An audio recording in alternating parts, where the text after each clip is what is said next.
ਸਵਾਗਤ ਹੈ ਜੀ ਤੁਹਾਡਾ ਸਾਰਿਆਂ ਦਾ ਹੀ ਸਾਗੂ ਐਜੂਕੇਸ਼ਨ ਵਿੱਚ। ਸਾਰਿਆਂ ਨੂੰ ਪਿਆਰ ਭਰੀ ਸਤਿ ਸ਼੍ਰੀ ਅਕਾਲ। 2296 ਨੰਬਰ ਪ੍ਰਸ਼ਨ ਕਰ ਰਹੇ ਹਾਂ ਜੀ ਇਸ ਲੜੀ ਦਾ। ਨਵਤੇਜ ਸਿੰਘ ਕਹਾਣੀਕਾਰ ਹੈ। ਇਸ ਨੂੰ ਪ੍ਰਗਤੀਵਾਦੀ ਕਹਾਣੀਕਾਰਾਂ ਦੇ ਵਿੱਚ ਗਿਣਿਆ ਜਾਂਦਾ। ਨਵਤੇਜ ਸਿੰਘ ਜੋ ਹਨ ਗੁਰਬਖਸ਼ ਸਿੰਘ ਪ੍ਰੀਤਲੜੀ ਦੇ ਪੁੱਤਰ ਸੀ। ਨਵਤੇਜ ਸਿੰਘ ਮੋਹਨ ਭੰਡਾਰੀ ਦੀਆਂ ਸਮੁੱਚੀਆਂ ਕਹਾਣੀਆਂ ਦੀ ਪੁਸਤਕ ਹੈ। ਇਸ ਦੀਆਂ ਸਾਰੀਆਂ ਹੀ ਕਹਾਣੀਆਂ ਮੋਹਨ ਭੰਡਾਰੀ ਦੀਆਂ ਕਿਹੜੀ ਕਿਤਾਬ ਦੇ ਵਿੱਚ? ਕਥਾ ਵਾਰਤਾ ਦੇ ਵਿੱਚ ਮਿਲਦੀਆਂ ਆਪਾਂ ਨੂੰ। ਇਹ ਧਿਆਨ ਵਿੱਚ ਰੱਖਣਾ, ਕਥਾ ਵਾਰਤਾ ਜੋ ਇਸ ਦੇ ਵਿੱਚ ਮੋਹਨ ਭੰਡਾਰੀ ਦੀਆਂ ਸਾਰੀਆਂ ਹੀ ਕਹਾਣੀਆਂ ਜਿਹੜੀਆਂ ਛਾਪੀਆਂ ਗਈਆਂ। ਮੋਹਨ ਭੰਡਾਰੀ ਦੀਆਂ ਪ੍ਰਸਿੱਧ ਕਹਾਣੀਆਂ ਘੋਟਣਾ, ਮੂਣ ਦੀ ਅੱਖ ਜਿਸ ਨੂੰ ਆਪਾਂ ਕੀਤਾ ਭਾਰਤੀ ਸਾਹਿਤ ਅਕੈਡਮੀ ਅਵਾਰਡ ਮਿਲਿਆ, ਮੈਨੂੰ ਟੈਗੋਰ ਬਣਾ ਦੇਵਾਂ, ਕਾਠ ਦੀ ਲੱਤ, ਤਿਲਚੌਲੀ।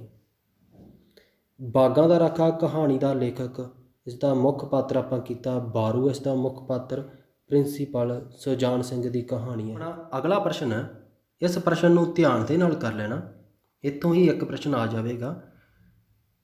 ਸੰਤੋਖ ਸਿੰਘ ਧੀਰ ਦਾ ਇੱਕ ਪ੍ਰਸ਼ਨ ਆਵੇਗਾ ਹੀ ਆਵੇਗਾ, ਦੋ ਚਾਹੇ ਆ ਜਾਣ ਪਰ ਇੱਕ ਆਵੇਗਾ ਹੀ ਆਵੇਗਾ। ਸੰਤੋਖ ਸਿੰਘ ਧੀਰ ਦੀ ਪਹਿਲੀ ਕਹਾਣੀ ਕਿਸ ਰਸਾਲੇ ਵਿੱਚ ਛਪੀ ਸੀ? ਪ੍ਰੀਤਲੜੀ ਦੇ ਵਿੱਚ ਛਪੀ ਸੀ। ਉਸ ਦੀ ਪਹਿਲੀ ਕਹਾਣੀ ਪ੍ਰੀਤਲੜੀ ਦੇ ਵਿੱਚ ਉਸ ਸਮੇਂ ਛਪਣਾ ਆਪਣੇ ਆਪ ਵਿੱਚ ਵੱਡੀ ਗੱਲ ਹੁੰਦੀ ਸੀ, ਅਤੇ ਉਹ ਵੀ ਪਹਿਲੀ ਕਹਾਣੀ ਦਾ ਹੀ ਛਪ ਜਾਣਾ। ਇਸ ਲਈ ਇਸ ਨੂੰ ਯਾਦ ਰੱਖਣਾ। ਨੀਚੇ ਵਾਲੀਆਂ ਕਹਾਣੀਆਂ ਤੁਹਾਨੂੰ ਯਾਦ ਕਰਵਾਉਣੀਆਂ ਸੀ, ਇਹਨਾਂ ਨੂੰ ਕਰ ਲੈਣਾ ਚੰਗੀ ਤਰ੍ਹਾਂ। ਪਹਿਲੀ ਕਹਾਣੀ ਜੋ ਛਪੀ ਪ੍ਰੀਤਲੜੀ ਦੇ ਵਿੱਚ ਉਹ ਸੀ ਕੁਆਰੀ ਪ੍ਰੀਤ।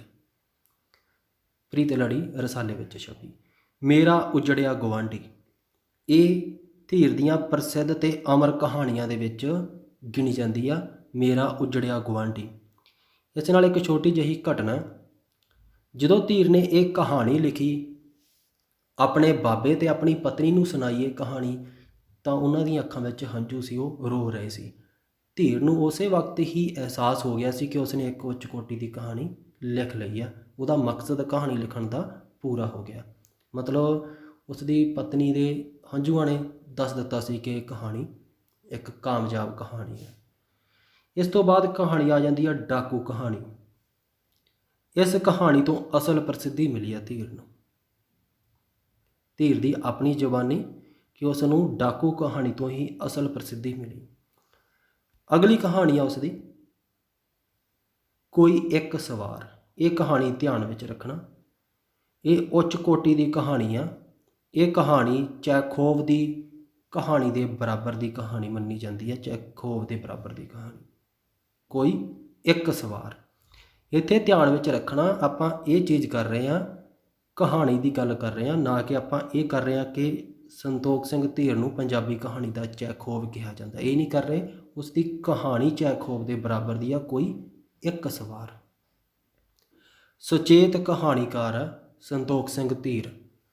ਮਤਲਬ ਘਟਨਾ ਇਸ ਦੇ ਨਾਲ ਇਹ ਹੈ ਕਿ ਉਸ ਦੀ ਕਹਾਣੀ ਪ੍ਰੀਤਲੜੀ ਦੇ ਵਿੱਚ ਛਪਣੀ ਜਦੋਂ ਗਈ ਇੱਕ ਵਾਰ, ਉਦੋਂ ਗੁਰਬਖਸ਼ ਸਿੰਘ ਪ੍ਰੀਤਲੜੀ ਨੇ ਕਿਹਾ ਕਿ ਇਸ ਨੂੰ ਥੋੜ੍ਹਾ ਜਿਹਾ ਬਦਲ ਕੇ ਛਾਪ ਦਿੱਤਾ ਜਾਵੇ, ਤਾਂ ਧੀਰ ਇਸ ਲਈ ਸਹਿਮਤ ਨਹੀਂ ਹੋਏ। ਉਹਨਾਂ ਨੇ ਕਿਹਾ ਕਿ ਛਪੇਗੀ ਤਾਂ ਇਸੇ ਤਰ੍ਹਾਂ ਹੀ ਇਹ ਕਹਾਣੀ ਜਿਹੜੀ ਛਪੇਗੀ। ਮਤਲਬ ਉਹ ਆਪਣੀ ਕਹਾਣੀ ਪ੍ਰਤੀ ਪੂਰੇ ਸੁਚੇਤ ਆ। ਉਹਨਾਂ ਨੂੰ ਪਤਾ ਕਿ ਹਰ ਇੱਕ ਗੱਲ ਜੋ ਉਸਨੇ ਲਿਖੀ ਆ ਸੋਚ ਸਮਝ ਕੇ ਹੀ ਲਿਖੀ ਆ। ਕੋਈ ਵੀ ਚੀਜ਼ ਉਸ ਤੋਂ ਜਾਣੀ ਕਿ ਜਾਣ-ਬੁੱਝ ਕੇ ਜ਼ਿਆਦਾ ਜਾਂ ਘੱਟ ਵੱਧ ਨਹੀਂ ਲਿਖੀ ਗਈ। ਇੱਥੋਂ ਆਪਾਂ ਇੱਕ ਅੰਦਾਜ਼ਾ ਲਗਾ ਸਕਦੇ ਹਾਂ ਕਿ ਉਹ ਇੱਕ ਸੁਚੇਤ ਕਹਾਣੀਕਾਰ ਹੈ। ਵੀ ਸੁੱਤੇ ਸਿੱਧ ਹੀ ਕਹਾਣੀ ਨਹੀਂ ਲਿਖਦਾ, ਕਿ ਉਸ ਵਿੱਚ ਕੋਈ ਤਬਦੀਲੀ ਦੀ ਗੁੰਜਾਇਸ਼ ਹੀ ਨਹੀਂ ਛੱਡਦਾ। ਨਾਨਕ ਸਿੰਘ ਦੀਆਂ ਕਹਾਣੀਆਂ ਦੀ ਮੁੱਖ ਸੁਰ ਸੁਧਾਰਵਾਦੀ ਕਹਾਣੀਕਾਰ। ਨਾਨਕ ਸਿੰਘ ਦੀਆਂ ਕਹਾਣੀਆਂ ਦੇ ਵਿੱਚ ਸੁਧਾਰਵਾਦੀ ਸੁਰ ਮਿਲਦੀ ਆਪਾਂ ਨੂੰ। ਆਪਣਾ ਅਗਲਾ ਪ੍ਰਸ਼ਨ ਹੈ ਵੀ ਪ੍ਰਿੰਸੀਪਲ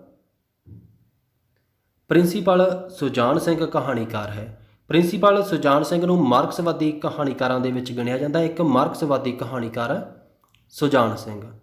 ਯਥਾਰਥਵਾਦ ਦੀ ਗੱਲ ਕਰੀਏ, ਯਥਾਰਥਵਾਦ ਦਾ ਵੀ ਹੁਣ ਜੋ ਰੂਪ ਆ ਉਹ ਪਹਿਲਾਂ ਨਹੀਂ ਸੀ। ਪੁਰਾਣੇ ਸਮੇਂ ਦੇ ਵਿੱਚ ਜੇ ਚਲੇ ਜਾਈਏ ਆਪਾਂ, ਤਾਂ ਉਸ ਸਮੇਂ ਯਥਾਰਥਵਾਦ ਹੁੰਦਾ ਸੀ ਕਿ ਜੋ ਅਸਲੀ ਦੁਨੀਆ ਸਾਡੇ ਸਾਹਮਣੇ ਦਿਖਾਈ ਦਿੰਦੀ ਹੈ ਇਹ ਝੂਠ ਸਭ।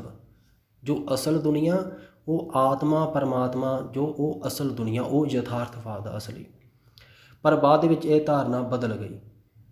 ਜੋ ਸਾਹਮਣੇ ਸਾਡੇ ਦੁਨੀਆ ਦਿਖਦੀ ਹੈ ਇਹੀ ਅਸਲ ਯਥਾਰਥਵਾਦ ਹੈ, ਉਹ ਵਾਲਾ ਯਥਾਰਥਵਾਦ ਨਹੀਂ। ਇਸੇ ਹੀ ਰੂਪ ਦੇ ਵਿੱਚ ਆਪਾਂ ਅੱਜ ਕੱਲ੍ਹ ਗਿਣਦੇ ਹਾਂ ਜੋ ਦਿਖਾਈ ਦੇ ਰਹੀ ਹੈ ਸਾਨੂੰ ਦੁਨੀਆ, ਇੱਥੇ ਜੋ ਘਟਨਾਵਾਂ ਵਾਪਰ ਰਹੀਆਂ ਇਹ ਯਥਾਰਥਵਾਦ ਹੈ। ਇਹੀ ਕਹਾਣੀਆਂ ਲਗਭਗ ਉਹੀ ਕੁਝ ਲਿਖਦੇ ਆ, ਸਾਰਿਆਂ ਕਹਾਣੀਕਾਰਾਂ ਦੇ ਵਿੱਚ ਹੀ ਹੁੰਦਾ ਯਥਾਰਥਵਾਦ। ਪ੍ਰਗਤੀਵਾਦ ਦੀ ਆਪਾਂ ਗੱਲ ਕਰੀਏ ਤਾਂ ਪ੍ਰਗਤੀਵਾਦ ਆ ਜੋ ਇਹ ਮਾਰਕਸਵਾਦ ਦੀ ਹੀ ਦੇਣ ਆ, ਮਾਰਕਸਵਾਦ ਦੇ ਵਿੱਚੋਂ ਹੀ ਅੱਗੇ ਆਇਆ ਪ੍ਰਗਤੀਵਾਦ। ਸਮਾਜਵਾਦ ਤਾਂ ਆਪਾਂ ਵਰਤਦੇ ਹੀ ਹਾਂ, ਮਾਰਕਸਵਾਦੀਆਂ ਦੇ ਲਈ ਸਮਾਜਵਾਦੀ ਧਾਰਨਾ ਜੋ ਮਾਰਕਸਵਾਦੀ ਧਾਰਨਾ ਇੱਕ ਦੂਜੇ ਦੇ ਲਈ ਸ਼ਬਦ ਵਰਤਿਆ ਹੀ ਜਾਂਦਾ, ਜ਼ਿਆਦਾਤਰ ਫਰਕ ਹੈ ਥੋੜ੍ਹੇ ਬਹੁਤ।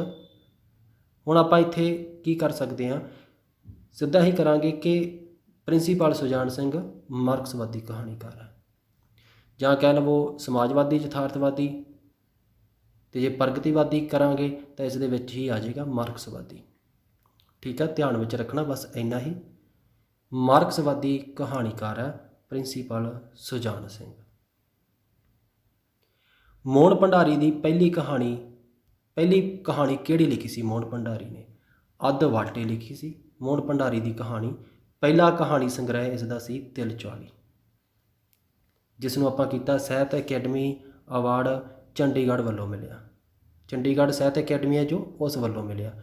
ਮੋਹਨ ਦੀ ਅੱਖ ਨੂੰ ਆਪਾਂ ਕੀਤਾ ਭਾਰਤੀ ਸਾਹਿਤ ਅਕੈਡਮੀ ਅਵਾਰਡ। ਅੱਗੇ ਹੈ ਕਰਤਾਰ ਸਿੰਘ ਦੁੱਗਲ ਦਾ ਪਹਿਲਾ ਕਹਾਣੀ ਸੰਗ੍ਰਹਿ ਕਿਹੜਾ ਸੀ? ਸਵੇਰ ਸਾਰ।